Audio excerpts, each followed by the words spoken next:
Hello बच्चों, let us discuss the question. If the straight line x plus 4y equals to 24 intersect the axis at A and B, the straight line 4x plus 3y equals to 24 intersect the axis at C and D, then the number of parabolas possible to draw through A, B, C and D. तो सबसे पहले तो यहाँ family of curve का हम concept use करेंगे। Family of curve का concept use करेंगे यहाँ पे, ठीक है।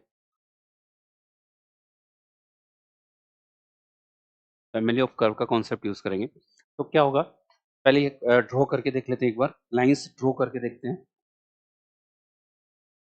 ठीक है, सबसे पहले 3x plus 4y equals to 24। 3x plus 4y equals to 24 में x इंटरसेप्ट 8 का है, इसको ऐसे लिखते हैं 3x plus 4y equals to 24 को मैं ऐसा लिख सकता हूँ x by 8 plus y by 6 equals to 1। यानी कि ये जो लाइन जा रही होगी ये होगा हमारा 8,0 और ये पॉइंट होगा हमारा 0,6। ठीक है, similarly 4x plus 3y, 4x plus 3y equals to 24, इसको मैं लिख सकता हूँ x by 6 plus y by 8 equals to 1। यानी कि ये जो लाइन होगी यहाँ 6 और ये 8, मतलब ये लाइन जो होगी 6,0 और ये पॉइंट हो जाएगा 0,8।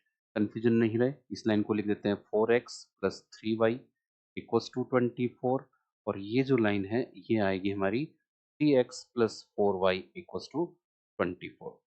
ठीक है, और जो ये 3x प्लस 4y का है ये पॉइंट A है, ये पॉइंट B है, ये पॉइंट C है और ये पॉइंट, ठीक है राइट। तो इन चारों पॉइंट से ए बी सी डी से जाने वाली लाइन के इन चारों पॉइंट से जाने वाले कर्व का इक्वेशन चाहिए। तो फैमिली ऑफ कर्व में देखो हमारे पास लाइन क्या है, इस ये क्या हो गया हमारा y equals to 0 x axis, और ये क्या है x इक्वल्स टू 0। तो जो चारों पॉइंट्स हैं वो इन चार लाइनों पे हैं। x 3x plus 4y equals to 24, 4x plus 3y equals to 24, x equals to 0 and y equals to 0। तो अगर जो पॉइंट अगर इन चारों लाइंस पे हैं, हम a b c equation of curve, equation of any curve passing through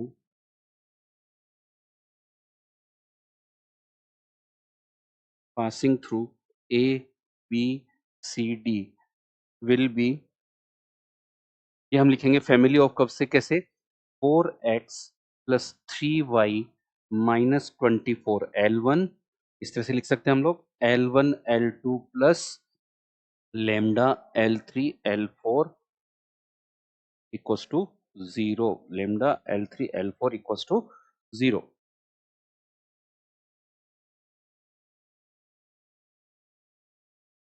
ठीक है, L1 और L2 इंटरसेक्ट कर रही है तो L1 L2 ये दोनों हो जाएगी, ये हमारा L1, ये हमारा L2, इसको हम ले लेते हैं L3 और इसको ले लेते हैं L4, क्योंकि ये दोनों आपस में इंटरसेक्ट कर रही है, ये दोनों आपस में इंटरसेक्ट कर रही है। L1 L2 4x plus 3y minus 24, 3x plus 4y minus 24 L1 L2 plus lambda x into y equals to 0। ये जो इक्वेशन होगा, ये इक्वेशन होगा एक कर्व का जो जहां से ये चारों पॉइंट को, जो चारों पॉइंट इसको सेटिस्फाई कर रहे होंगे। अब ये बहुत सारे कर्व पॉसिबल हो सकते हैं, तो इनमें से ये बहुत सारे कर्व पॉसिबल, उसमें से पैराबोलाज कितने होंगे और बाकी दूसरे कर्व क्या होंगे। हमारा क्वेश्चन हमसे पूछा जाएगा नंबर ऑफ पैराबोला। तो इस इक्वेशन को मैं नेक्स्ट स्लाइड पे लेता हूँ। 4x plus 3y minus 24, 3x plus 4y minus 24 plus lambda x y equals to 0। Open करते हैं इसको, तो देखो 12x स्क्वायर, ठीक है, plus 12y square, right.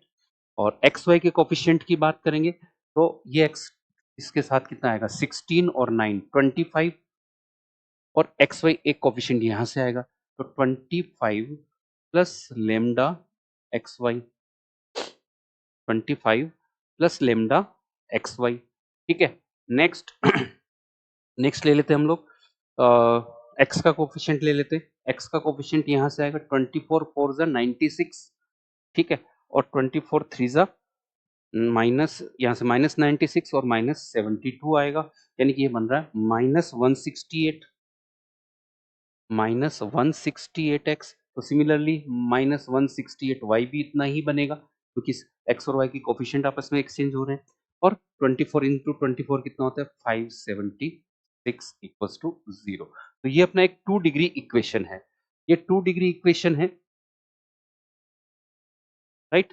2 degree equation है ये एक, ठीक है। तो इसमें से अब पैराबोला कब होगा और इलिप्स कब होगा और हाइपरबोला कब होगा। तो यहाँ पे एक चीज तो क्लियरली समझ में आ रही, अगर लेमडा इक्वल्स टू मैं -25 पुट कर दूं, अगर लेमडा इक्वल्स टू -25 पुट करूं तो एक्स वाई कोफिशिएंट 0 हो जाएगा, और ये 12x² प्लस 12y² और -168x -160 8y plus 576 equals to 0, जो कि एक सर्कल बन रहा होगा। एक्स स्क्वायर वाई स्क्वायर के कोफिशिएंट सेम है, एक्स वाई का कोफिशिएंट नहीं है, तो सर्कल बन रहा होगा। बट ये हमारा क्वेश्चन नहीं है, ये हमारा क्वेश्चन नहीं है। हमारा क्वेश्चन है कि पैराबोला कितने होंगे। पैराबोला का जो इक्वेशन होता है, पैराबोला जो होता है वो किस फॉर्म में होता है। वैसे तो हम क्या देख सकते हैं कि इसको पेयर ऑफ स्ट्रेट लाइन ही करके, यानी कि ये पेयर ऑफ स्ट्रेट लाइन नहीं होना चाहिए, यानी इसका डेल जो है वो 0 नहीं होना चाहिए, और h square equals to a b करके कर सकते हैं। बट यहाँ पे एक सिंपल सा फंडा है कि जो पैराबोला का स्टैंडर्ड इक्वेशन होता है, पैराबोला जो होता है वो किस फॉर्म में होता है, Y square equals to 4ax, इस फॉर्म में होता है। ये एक लाइन हो सकती है, ये एक लाइन हो सकती है, ठीक है। तो यानी कि ये जो इक्वेशन है, ये जो है ये पूरा हमारा एक परफेक्ट स्क्वायर में कन्वर्ट होना चाहिए, वाई स्क्वायर में आना चाहिए, ठीक है। ये तो परफेक्ट स्क्वायर में कन्वर्ट हो नहीं सकता, ये परफेक्ट स्क्वायर में कन्वर्ट होगा तो ये एक पैराबोला हो जाएगा, अदरवाइज ये पैराबोला नहीं होगा। यानी कि that means 12x² plus 12y² plus 25 plus lambda xy should be a perfect square।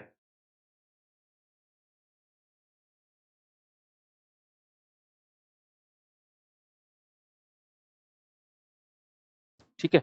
अब इसको एक परफेक्ट स्क्वायर में कन्वर्ट करें तो 12x² plus y² plus 2xy, ये लिखना पड़ेगा मेरे को, x²।